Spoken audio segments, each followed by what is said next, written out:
Selamat pagi Anggun. Selamat pagi Uki. Selamat pagi pemirsa, apa kabar pemirsa TVR Parlemen dimanapun Anda berada. Jumpa lagi dalam program TVR 09 bersama dengan saya Suki Abdul dan juga tentunya dengan rekan saya. Bersama saya Anggun Oktarini dan dalam 30 menit ke depan pemirsa kami akan sajikan kepada Anda sejumlah berita nasional khususnya dari sudut pandang DPR RI sebagai referensi Anda dalam memahami dinamika politik, hukum, ekonomi, sosial, dan budaya yang ada di Indonesia. Ya pemirsa TVR Parlemen, inilah TVR 09 edisi hari ini selengkapnya.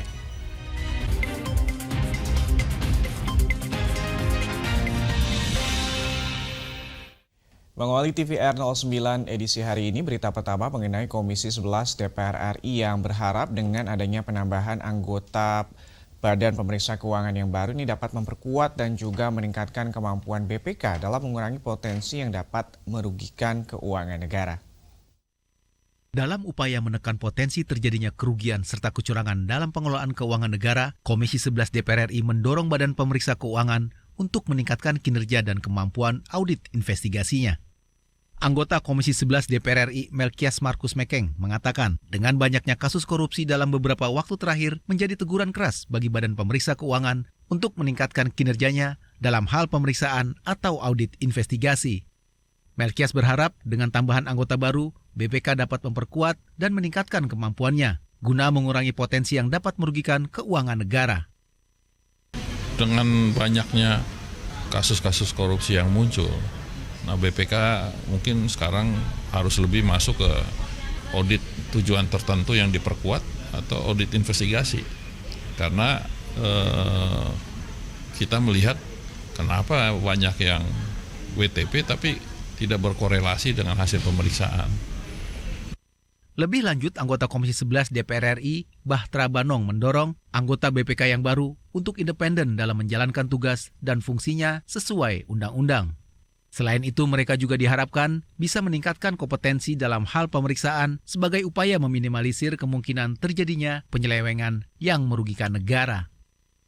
Saya pikir kita butuh orang yang betul-betul bagaimana mendorong BPK ini secara independen dalam hal pemeriksaan sehingga bisa mencegah kerugian-kerugian negara atau bisa mencegah tindakan-tindakan korupsi yang marak terjadi hari ini.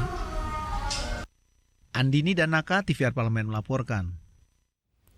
Pemirsa, Komisi 4 DPR RI meminta pemerintah melakukan sosialisasi kepada masyarakat dalam menjaga kelestarian alam dan juga lingkungan guna mengantisipasi fenomena El Nino yang dapat berdampak terhadap hutan dan lahan pertanian. Fenomena El Nino mulai terjadi di sejumlah wilayah Indonesia. Kemarau panjang, kelangkaan air bersih, serta kebakaran hutan dan lahan akibat cuaca panas ekstrim perlu menjadi perhatian pemerintah. Anggota Komisi 4 DPR RI, Rizky Aprilia, meminta Kementerian Lingkungan Hidup dan Kehutanan untuk mengajak masyarakat luas agar bisa membantu menjaga kelestarian alam dan lingkungan. Fenomena alam seperti El Nino yang berpotensi menyebabkan kekeringan serta kebakaran hutan dan lahan harus diwaspadai bersama. Nah sekarang makanya kami mencoba seperti tadi prioritas nasionalnya apa sih nih? Kan menjaga ekosistem ekspektasinya apa? Apabila terjadi El Nino, La Nina itu pemerintah sudah sigap gitu loh. Nah tapi kan maksud saya dengan kondisi hari ini yang turnover cuacanya itu cepat atau siklusnya berubah cepat, ini yang harus segera diantisipasi. Karena kita kan tidak mungkin sesuai hitungan kita, pasti sesuai hitungan alam yang kita harus prediksi. Nah, sementara itu anggota Komisi 4 lainnya, Slamet, meminta Kementerian LHK dan Kementan untuk merespon BMKG yang memprediksi ancaman El Nino terhadap hutan dan lahan pertanian. Ya kalau dari sisi anggaran, pagu anggarannya tidak banyak berubah sih dari tahun-tahun sebelumnya. Tinggal paling kita memberi catatan itu bagaimana KLHK hari ini mengantisipasi apa yang sudah disinyalir oleh BMKG dengan adanya El Nino. Nah, terutama berarti kalau KLHK bagaimana antisipasi untuk terjadinya kebakaran hutan ini, mitigasinya lebih dini sehingga nanti kalaupun toh terpaksa terjadi, efeknya sangat minimalisir gitu. Oki Zulendra, TVR Parlemen melaporkan. Pemirsa, DPR RI berharap Kementerian Perindustrian atau Kemenperin ini bisa menjadi lokomotif hilirisasi dalam sektor industri. Nah, informasi selengkapnya akan kami hadirkan usai jeda berikut ini. Untuk itu tetaplah bersama kami di TVR 09.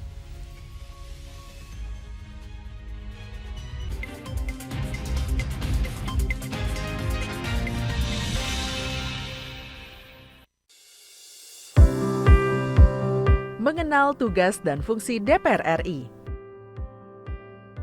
Dewan Perwakilan Rakyat atau DPR adalah lembaga negara yang mewakili aspirasi rakyat. Kehadiran DPR RI merupakan salah satu bukti bahwa Indonesia merupakan negara demokrasi. Sebagai salah satu lembaga perwakilan rakyat, apa saja tugas dan fungsi yang diemban DPR RI? Berdasarkan pasal 20A ayat 1 Undang-Undang Dasar 1945, DPR memiliki 3 fungsi, yakni fungsi legislasi, anggaran, dan pengawasan. Tugas dan wewenang DPR berbeda untuk setiap fungsinya. Yang pertama, fungsi legislasi. Menyusun program legislasi nasional atau prolegnas, menyusun dan membahas rancangan undang-undang, menerima rancangan undang-undang yang diajukan oleh DPD, membahas rancangan undang-undang yang diusulkan oleh Presiden ataupun DPD, menetapkan undang-undang bersama dengan Presiden, menyetujui atau tidak menyetujui peraturan pemerintah pengganti undang-undang yang diajukan oleh Presiden untuk ditetapkan menjadi undang-undang. Yang kedua, fungsi anggaran. Memberikan persetujuan atas rancangan undang-undang tentang APBN yang diajukan oleh Presiden. Memberikan persetujuan terhadap pemindah-tanganan aset negara maupun terhadap perjanjian yang berdampak luas bagi kehidupan rakyat yang terkait dengan beban keuangan negara. Menindaklanjuti hasil pemeriksaan atas pengelolaan dan tanggung jawab keuangan negara yang disampaikan oleh BPK. Memperhatikan pertimbangan DPD atas rancangan undang-undang tentang APBN dan rancangan undang-undang terkait pajak, pendidikan, dan agama. Yang ketiga, fungsi pengawasan. Fungsi pengawasan, DPR bertugas melakukan pengawasan terhadap pelaksanaan undang-undang APBN dan kebijakan pemerintah, serta membahas dan menindaklanjuti hasil pengawasan yang disampaikan oleh DPD. Demikian penjelasan tentang tugas dan fungsi DPR menurut undang-undang. Informasi ini dipersembahkan oleh TV dan Radio Parlemen, Biro Pemberitaan Parlemen, dan Sekretariat Jenderal DPR RI.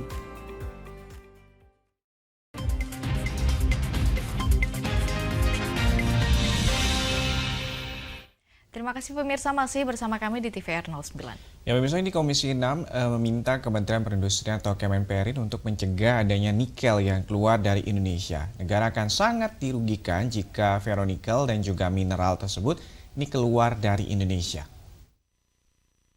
Komisi 7 DPR RI berharap Kementerian Perindustrian atau Kemenperin bisa menjadi lokomotif hilirisasi dalam sektor industri demi mencegah adanya nikel yang keluar dari Indonesia. Anggota Komisi 7 DPR RI Bambang Patijaya mendukung penambahan anggaran Kemenperin karena peran vitalnya yang diharapkan bisa mendongkrak sektor industri agar menjadi kekuatan ekonomi Indonesia. Dan kinerja daripada Kemenperin sendiri, saya pikir nggak ada masalah dan kami akan dukung, tapi kita akan lihat secara detail programnya apa saja. Tentu ini semangatnya adalah bagaimana kami berharap bahwa Kemenperin ini menjadi lokomotif di dalam mengawal dan menggerakkan sektor industri sehingga betul-betul bermanfaat untuk pembangunan Indonesia dan juga pertumbuhan ekonomi. Semangatnya ke sana, Karena sekali lagi semangat daripada hilirisasi ini apa? Kita ingin melakukan transformasi ekonomi dari yang berbasis ekspor komoditas menjadi berbasis kepada pengolahan. Minimal itu barang setengah jadi. Selain itu, Bambang juga meminta Kemenperin untuk mencegah agar tidak ada celah meloloskan nikel keluar dari Indonesia, khususnya ferronikel. Saat ini banyak smelter ferronikel yang juga menghasilkan mineral lainnya, sehingga negara akan sangat dirugikan jika ferronikel dan mineral tersebut keluar dari Indonesia. Sementara pada nikel dengan kadar rendah, ferronikel, kemudian juga NPI, ini banyak sekali mineral ikutan yang justru secara jumlah kuantitas lebih besar daripada nikel sendiri, dan itu loss begitu saja dan tidak mendapatkan pungutan royalti atau pajak sehingga negara dirugikan, seperti itu. Adit dan Teguh, TVR Parlemen melaporkan. Agar pendistribusian BBM dan gas menjadi terintegritas dan juga tepat sasaran, Badan Anggaran DPR RI meminta pemerintah melakukan upaya penyempurnaan database dan juga aplikasi bagi penerima bantuan subsidi migas. Anggota Badan Anggaran DPR RI meminta kebijakan subsidi energi migas dalam kerangka ekonomi makro dan pokok-pokok kebijakan fiskal di RAPBN 2024 harus tepat sasaran. Subsidi energi yang tidak tepat sasaran kurang efektif menurunkan kemiskinan dan ketimpangan. Anggota Banggar DPR RI Muhtarudin menuturkan kebijakan subsidi migas menjadi kebutuhan masyarakat yang harus dipersiapkan oleh pemerintah dalam RAPBN 2024, terutama untuk meredam ketidakpastian ekonomi global.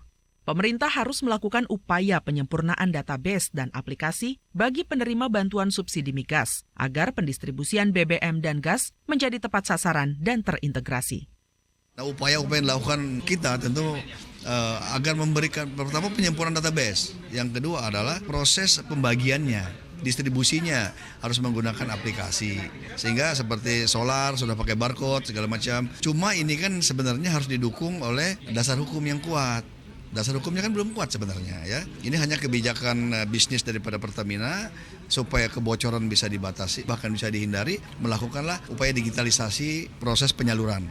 Yang diharapkan bisa mengatur secara tegas mobil mana yang boleh mengambil yang ini, solar. Harus cepat pemerintah menyelesaikan dasar hukumnya sehingga proses distribusi ini betul-betul punya dasar hukum yang kuat dan bisa dilaksanakan secara maksimal dan masif. Lebih lanjut, Muhtarudin menegaskan pemerintah perlu mengatur secara detail mengenai kategori dan jenis kendaraan yang diperbolehkan menggunakan bahan bakar bersubsidi. Hal tersebut bertujuan agar penerima BBM bersubsidi benar-benar sesuai dengan regulasi dan dasar hukum yang diatur pemerintah. Fityan Danbari, TVR Parlemen, melaporkan. Kita ke informasi selanjutnya datang dari Komisi 4 DPR RI yang menilai bahwa pentingnya alokasi anggaran untuk vaksinasi hewan kurban yang dinilai dapat mencegah penyebaran wabah penyakit baru, yakni seperti lumpy skin atau disease atau LSD yang menyerang sapi dan juga kerbau di beberapa wilayah Indonesia. Menjelang Hari Raya Idul Adha tahun 2023, anggota Komisi 4 DPR RI mendorong pemerintah untuk waspada terhadap ancaman penyakit pada hewan ternak dan mengendalikan stabilitas harga daging. Anggota Komisi 4 DPR RI Yesi Melania meminta Kementerian Pertanian untuk memastikan tim kelayakan dan kesehatan hewan kurban ada di setiap daerah. Mengingat adanya serangan wabah penyakit baru, yakni lumpy skin disease atau LSD yang menyerang sapi dan kerbau di beberapa wilayah Indonesia. Guna mencegah penyebaran penyakit LSD, pendistribusian vaksin untuk hewan kurban harus segera dilakukan. Oleh karena itu, alokasi anggaran untuk vaksinasi hewan kurban diperlukan. Yang pertama kan kita tahu bahwa wabah sekarang penyakit juga sudah banyak. Sekarang bermunculan yang baru namanya LSD. Kemudian PMK juga belum zero case. Dan memang harus ada upaya cepat dari pemerintah. Dan tadi juga kami mendorong supaya tim dari Kementerian Pertanian Republik Indonesia itu bisa linear sampai ke daerah, sampai ke dinas kabupaten untuk memastikan tim pengawas kesehatan dan kelayakan hewan yang akan menjadi kurban untuk di Idul Adha nanti itu dipastikan. Untuk kami juga meminta kepada pemerintah untuk melakukan langkah-langkah antisipatif karena ini kan terjadi ibaratnya di tengah anggaran sudah berjalan. Jadi beberapa mungkin dari lintas direktorat yang bisa kita olah anggaran itu untuk pengadaan vaksin dan juga kita mendorong distribusi vaksin ke setiap daerah itu juga bisa dipercepat. Lebih lanjut, Yesi mendorong pemerintah untuk mengendalikan harga kebutuhan pokok, salah satunya daging, yang cenderung mengalami kenaikan menjelang Hari Raya Keagamaan. Diperlukan sinergi antar kementerian dan lembaga untuk menjaga stabilitas harga dan pasokan daging. Tim Liputan TVR Parlemen melaporkan. Badan Meteorologi, Klimatologi, dan Geofisika atau BMKG memprediksi fenomena El Nino maksud kami akan terjadi di Indonesia pada semester 2 tahun 2023 dan berlangsung hingga awal tahun di 2024. Nah, selama periode El Nino ini, pemirsa, Indonesia akan mengalami kondisi cuaca yang tidak biasa seperti suhu yang lebih tinggi dari rata-rata, curah hujan yang juga tidak teratur, dan juga kekeringan di beberapa wilayah. Nah, ini informasinya akan kami hadirkan sesaat lagi pemirsa, maka itu tetaplah bersama kami di TVR 09.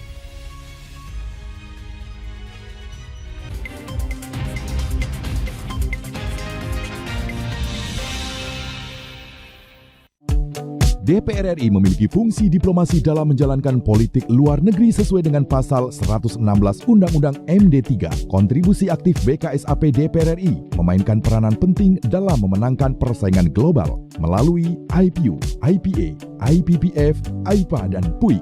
BKSAP memiliki komitmen yang tinggi dalam krisis kemanusiaan dunia Fungsi diplomasi dijalankan untuk mendukung upaya pemerintah dalam melaksanakan politik luar negeri.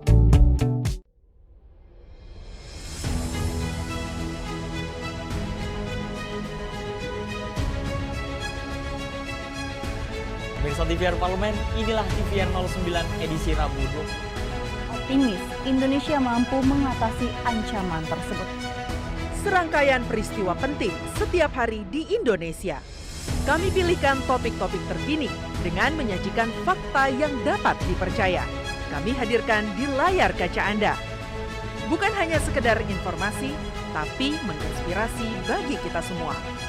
TVR 09 hadir setiap Senin sampai Jumat pukul 9 pagi hanya di TVR Parlemen. Referensi berita untuk Indonesia.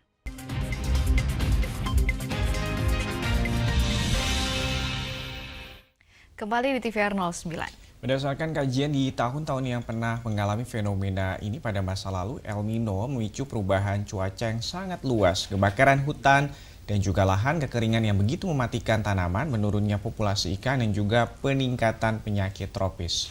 Mengantisipasi dampak El Nino tersebut, DPR RI meminta pemerintah mengambil langkah-langkah pencegahan dan penyesuaian yang tepat. Pemantauan dan pemahaman yang baik terhadap El Nino sangat penting dilakukan. Nah, untuk mengetahui informasi selengkapnya, mari kita simak laporan mendalam yang telah dihimpun oleh tim redaksi TVR Parlemen dalam segmen editorial Parlemen.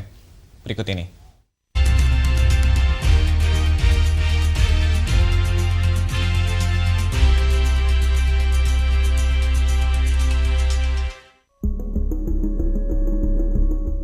Bumi memanas, tengah menjadi perbincangan hangat dalam beberapa pekan belakangan. Cuaca panas ekstrim melanda sejumlah negara di dunia. Tiongkok, Thailand, dan Indonesia mencatatkan suhu yang sangat tinggi akhir-akhir ini. Di kawasan Asia, Bangladesh menjadi negara dengan peningkatan suhu tertinggi, yaitu 51,2 derajat Celcius. Sementara Indonesia mencatatkan suhu tertingginya di angka 37,2 derajat Celcius. Berkaitan dengan itu, Badan Meteorologi, Klimatologi, dan Geofisika menyebut Indonesia perlu mewaspadai ancaman kekeringan. BMKG bahkan memperkirakan fenomena El Nino dapat terjadi di Indonesia pada bulan Juni hingga Oktober tahun 2023.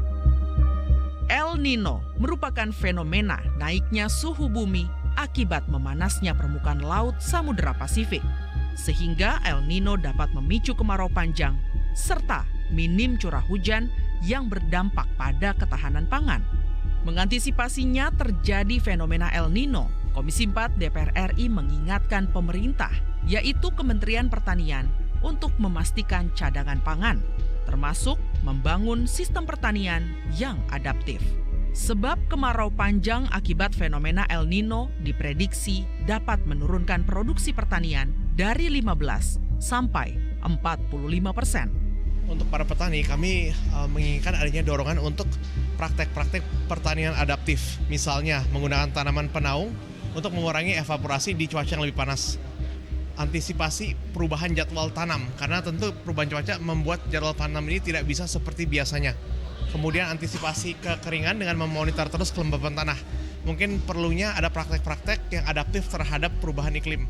Memastikan stok beras hingga 6 bulan ke depan menjadi salah satu langkah untuk mengantisipasi kemarau panjang.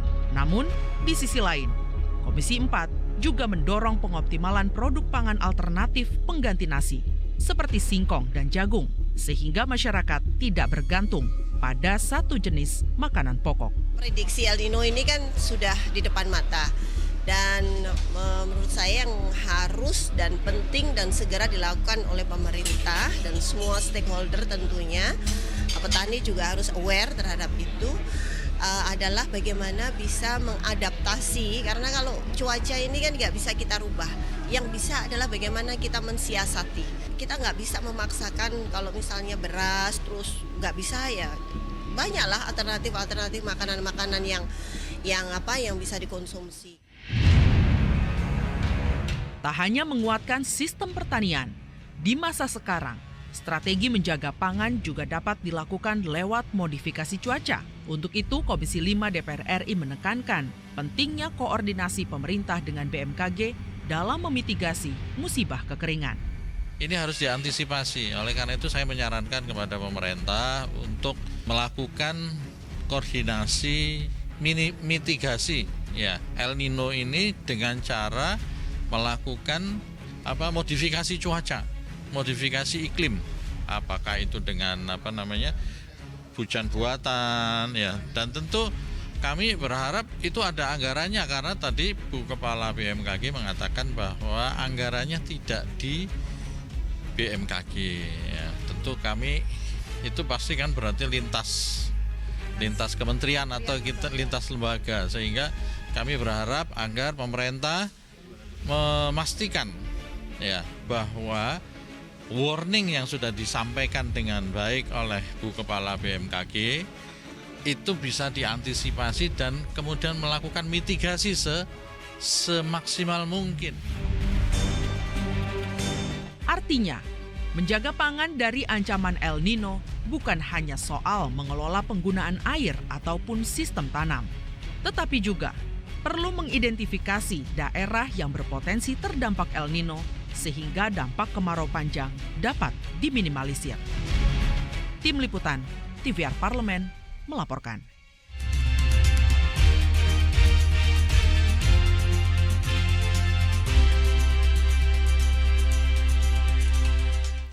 Kegiatan mendaki beberapa tahun terakhir menjadi sangat populer loh. Ya, banyak foto-foto dengan latar yang indah di beberapa akun fanbase pendakian. Ini menjadi pemicu utama bermunculnya para pendaki baru yang ingin menjajal sebuah ketinggian. Nah, dalam episode Intips kali ini pemirsa kita akan saksikan bagaimana seru dan menariknya pendakian di Gunung Slamet. Untuk itu pastikan Anda jangan kemana-mana, tetaplah bersama kami dalam TVR 09.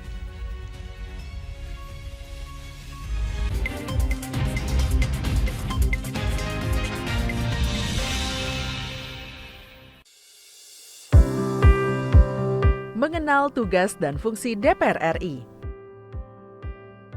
Dewan Perwakilan Rakyat atau DPR adalah lembaga negara yang mewakili aspirasi rakyat. Kehadiran DPR RI merupakan salah satu bukti bahwa Indonesia merupakan negara demokrasi. Sebagai salah satu lembaga perwakilan rakyat, apa saja tugas dan fungsi yang diemban DPR RI? Berdasarkan pasal 20A ayat 1 Undang-Undang Dasar 1945, DPR memiliki 3 fungsi, yakni fungsi legislasi, anggaran, dan pengawasan. Tugas dan wewenang DPR berbeda untuk setiap fungsinya. Yang pertama, fungsi legislasi. Menyusun program legislasi nasional atau prolegnas, menyusun dan membahas rancangan undang-undang, menerima rancangan undang-undang yang diajukan oleh DPD, membahas rancangan undang-undang yang diusulkan oleh Presiden ataupun DPD, menetapkan undang-undang bersama dengan Presiden, menyetujui atau tidak menyetujui peraturan pemerintah pengganti undang-undang yang diajukan oleh Presiden untuk ditetapkan menjadi undang-undang. Yang kedua, fungsi anggaran. Memberikan persetujuan atas rancangan undang-undang tentang APBN yang diajukan oleh Presiden. Memberikan persetujuan terhadap pemindahntanganan aset negara maupun terhadap perjanjian yang berdampak luas bagi kehidupan rakyat yang terkait dengan beban keuangan negara. Menindaklanjuti hasil pemeriksaan atas pengelolaan dan tanggung jawab keuangan negara yang disampaikan oleh BPK. Memperhatikan pertimbangan DPD atas rancangan undang-undang tentang APBN dan rancangan undang-undang terkait pajak, pendidikan, dan agama. Yang ketiga, fungsi pengawasan. Fungsi pengawasan, DPR bertugas melakukan pengawasan terhadap pelaksanaan Undang-Undang APBN dan kebijakan pemerintah, serta membahas dan menindaklanjuti hasil pengawasan yang disampaikan oleh DPD. Demikian penjelasan tentang tugas dan fungsi DPR menurut Undang-Undang. Informasi ini dipersembahkan oleh TV dan Radio Parlemen, Biro Pemberitaan Parlemen, dan Sekretariat Jenderal DPR RI.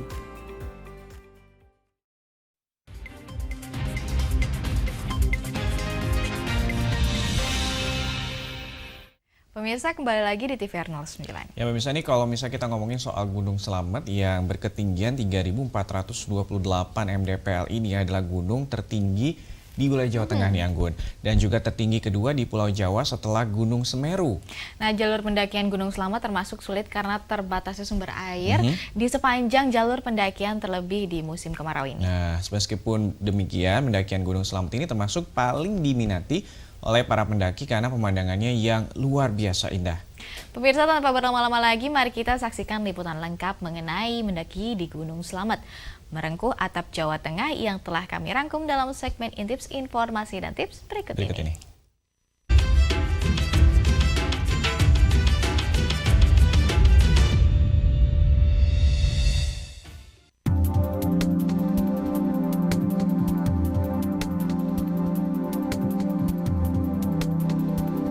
Gunung Slamet adalah sebuah gunung berapi yang berada di Jawa Tengah, Indonesia. Gunung Slamet memiliki ketinggian 3.432 meter di atas permukaan laut dan terletak di antara 5 kabupaten, yaitu Kabupaten Banyumas, Kabupaten Purbalingga, Kabupaten Pemalang, Kabupaten Tegal, dan Kabupaten Brebes. Hingga saat ini, Gunung Slamet masih menunjukkan eksistensinya sebagai salah satu gunung berapi aktif di Indonesia. Meskipun demikian, Gunung Slamet tercatat belum pernah mengalami letusan yang besar. Letusan yang terjadi dan terakhir tercatat di tahun 2009 hanya merupakan letusan kecil berupa semburan abu dan lava yang tidak berbahaya.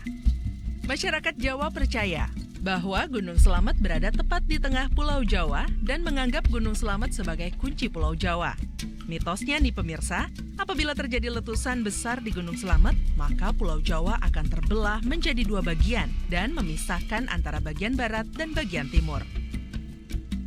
Lalu bagaimana sih asal-muasal nama Gunung Slamet?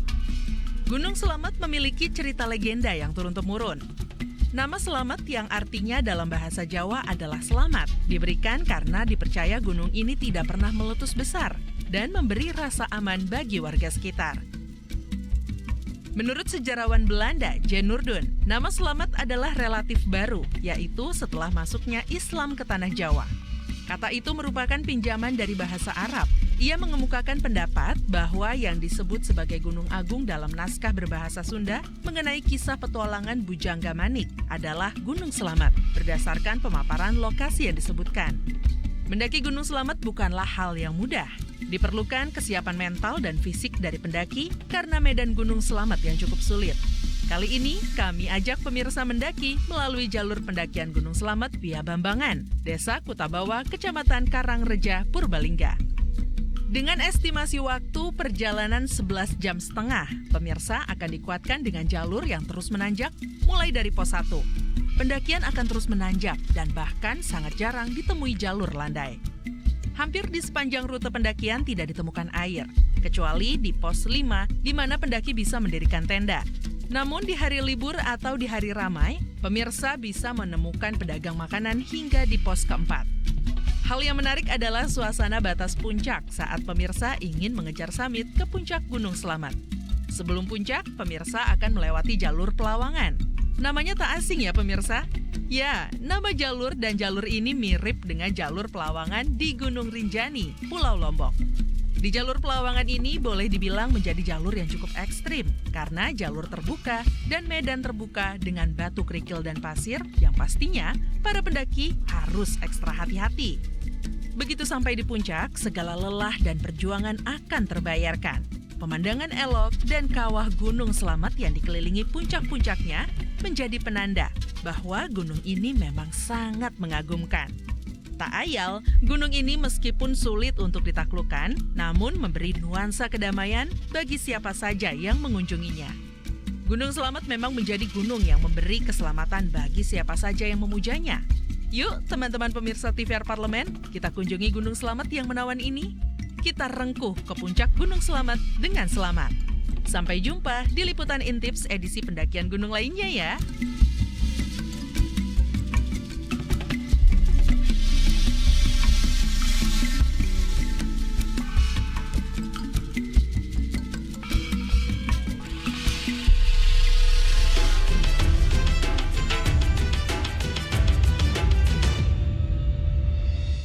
Gimana Anggun, tertarik untuk mendaki Gunung Selamat? Sepertinya bisa dicoba ya Uki.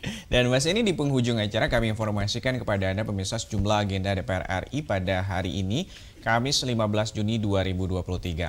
Di sini pada pukul 10 waktu Indonesia Barat, Komisi 4 DPR RI rapat panja tentang konservasi sumber daya alam dan juga ekosistemnya. Dan pada pukul 14.00 waktu Indonesia Barat, Komisi 6 rapat kerja dengan Menteri BUMN membahas rencana IPO PHE, rencana laba dan juga dividen tahun 2024, dan juga rencana aksi korporasi serta pengambilan keputusan terkait dengan usul PMN yang bersumber dari alokasi cadangan pembiayaan investasi APBN tahun 2023.